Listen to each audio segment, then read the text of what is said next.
और एक दिन एक ज्योतिषी ने ऐसी भविष्यवाणी की जिसने उन्हें पूरी तरह से हिला दिया। जब उस ज्योतिष के मुंह से मैंने सुना कि आप कुछ दिन बाद मर जाओगे, उस समय मैं पूरा गिर चुका था, मैं पूरा टूट चुका था। मैं सोच रहा था अगर सब ने मुझे इनकार कर दिया, मुझे डॉक्टरों ने इनकार कर दिया, मुझे पंडितों ने, तांत्रिकों ने, सभी ने इनकार कर दिया।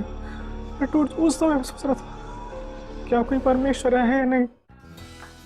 प्रवीण एक खुशहाल परिवार से थे और वो दक्षिणी दिल्ली में रहते थे। लेकिन 2001 में प्रवीण के पिता के गुजर जाने की वजह से उनका परिवार बहुत बड़े संकट में पड़ गया। सबसे बड़े बेटे होने के नाते परिवार की देखरेख करने का बोझ उनके कंधों पर आ गया।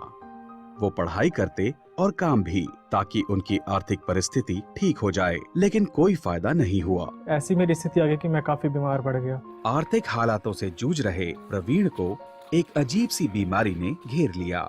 2007 में मेरे जीवन में बीमारी शुरू हो गई थी और स्टार्टिंग मेरे पैरों से शुरू हुई थी।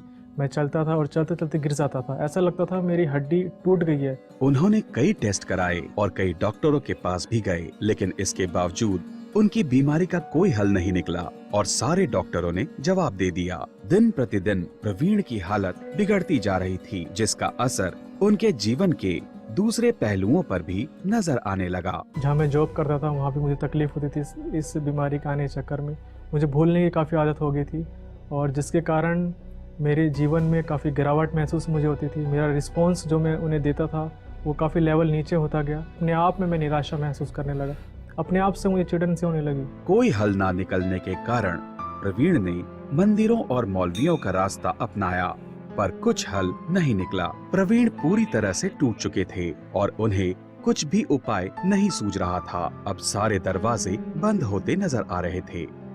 क्या कोई भगवान है या नहीं? मैंने इतने पूजा पाठ की है, इतना तंत्र मंत्र वालों को दिया, क्या सब कुछ बेकार है? उस समय मैंने आकाश की ओर अपना मुंह उठाया और देखा और बोला, हे ईश्वर, अगर तू जिंदा है तो मेरे पास आ। और एक दिन उनके ऑफिस में उनकी मुलाकात अपने एक नए सहयोगी से हुई और उन्होंने उसको अपनी कहानी सुनाई। उनकी बात सुनकर उनके उस सहयोगी ने प्रवीण को सभी तांत्रिकों के देवता से मिलाने का आश्वासन देते हुए उनको अपने घर पर आने का आमंत्रण दिया। मैंने उससे पूछा वो कितने पैसे लेता है। उसने बोला तो उसे क्या दे सकता है।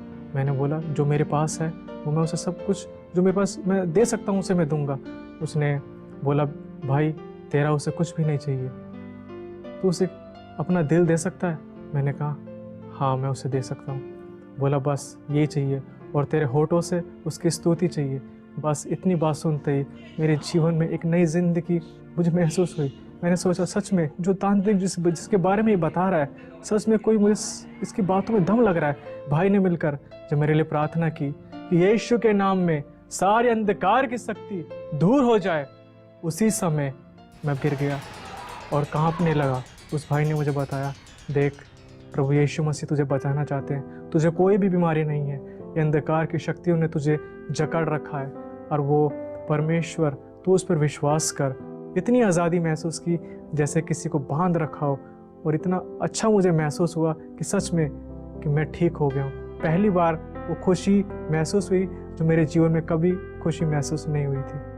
आज प्रवीण बिल्कुल ठीक हैं और एक खुशहाल जीवन बिता रहे हैं। वो यीशु मसीह को अपना उद्धारकर्ता अपनाकर उनके दिखाए मार्ग पर चलने में प्रयत्नशील हैं।